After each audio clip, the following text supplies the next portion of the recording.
One of the most important is making sure that your website is optimized for mobile viewing, because much of the web traffic these days is coming from phones and tablets.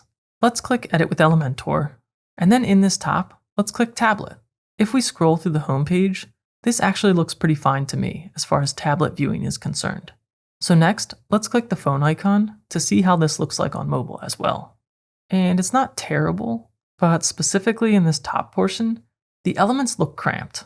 Click on the heading, then click Style, and let's edit the typography. Any setting that shows the mobile icon indicates that what we are about to change will only affect mobile.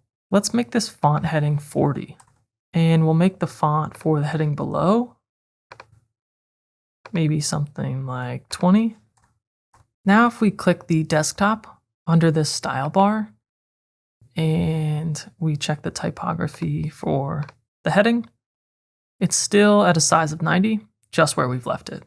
Similarly, we go back to mobile, we can click on this button, and under Advanced, knowing that this will only apply to mobile, we could increase this padding to give ourselves some room. You can also hide entire sections based on device type. So let's scroll down to our About Us container here, select the container handle, then go to Advanced, and scroll down again to find the responsive dropdown. Here, if you toggle Hide on Mobile Portrait, it's going to gray this section out. And this won't be shown on mobile, but if we were to come back to desktop, that About Us section is still here.